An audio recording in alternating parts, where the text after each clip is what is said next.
Hey guys, how's it going? So what am I working on now? Well, I got an '05 GMC Sierra in here that I'm making another video on. It's got an ABS issue, I believe. I'm not positive. I haven't verified anything yet. But anyway, they wanted an oil change too, so I'm doing the oil change. And while I got it up in the air, I noticed something, and it got me to thinking: whether you're doing it to your own car or you're working on somebody else's car, when you have the car on the lift, that's an opportune time to look it over. I mean, look it over. Not like you're trying to upsell stuff. I hate that word upsell. I think I've mentioned that before. But like when you want to tell the person about stuff that's potentially going wrong with their vehicle, something that they may want to have in the back of their mind and say, and maybe something I might want to address in the future. Let me show you what I'm talking about. This is actually a little more than that. This is, hey, you need to fix this. There's no ifs, ands, or buts about it, and I'll show you what it is. So here we are up underneath it. Now this thing's got a problem with the ABS, and I believe it's in the right front wheel here. And the problem is I've already shocking the wheel, whatever. There's no play. There's no play in the tie rods. The front end's tight. This ABS sensor, if you look close, this is not an original. That's been replaced. Same on this side. All right. So while I'm up underneath here, and what I noticed was this. Can you see that brake line? Actually, let me cut the wheels. Hang on one second. Now with the wheel cut, see how the brake line is cocked that much? But to the inside, that's how it's supposed to be. On the inside there, it's actually cracked. I wonder if we could see it on this side.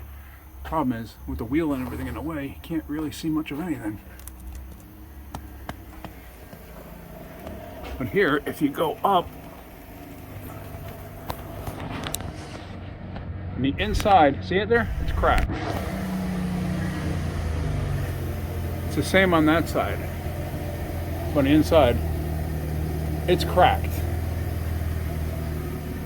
Okay, that's something that's very important. That's a potential loss of brakes. That's a potential crash.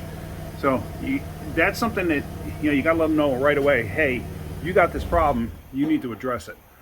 I didn't look at the back yet. Let's come to the back, see what we can see, if anything. So here's the brake hose.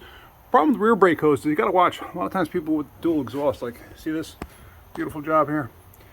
People with dual exhaust, a lot of times the brake line will wind up rubbing. I don't see that. Everything looks okay. It looks like I might have had some contact there at one point, but everything's looking okay. I'm not overly concerned about that. But like I said, when you're up in the air, give it a general look over.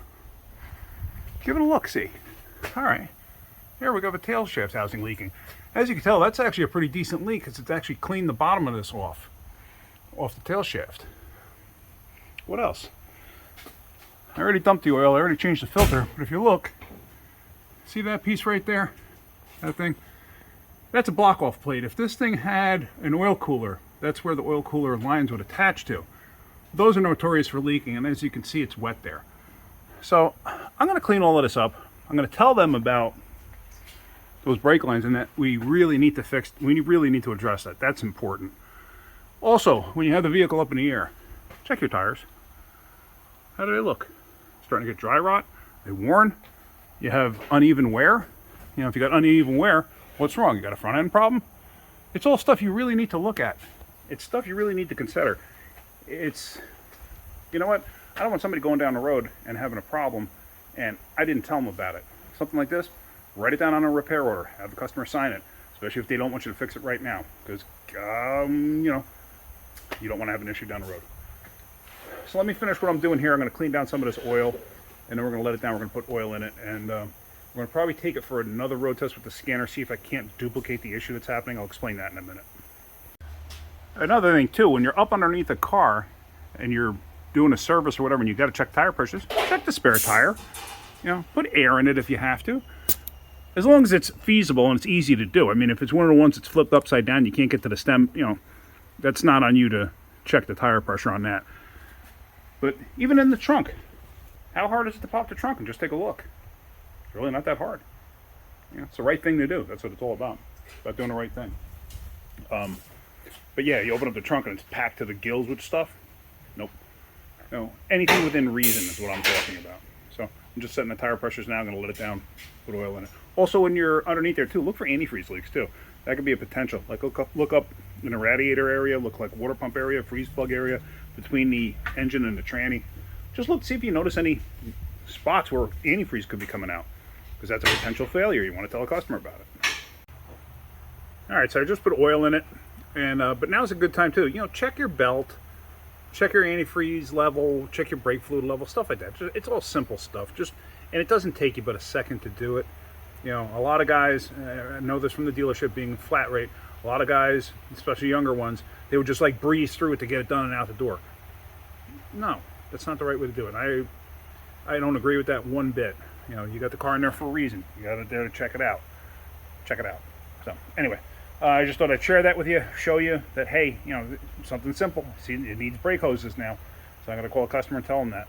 But I'm also looking at this, like I said, for an ABS issue. I'm going to try driving it one more time. The harness in it looks all fine up to the connector. That thing has been replaced once already, that sensor. So I've got to take the rotor off to get that sensor out anyway. So now would be the time to do the brake hoses. So let me see what he wants to do.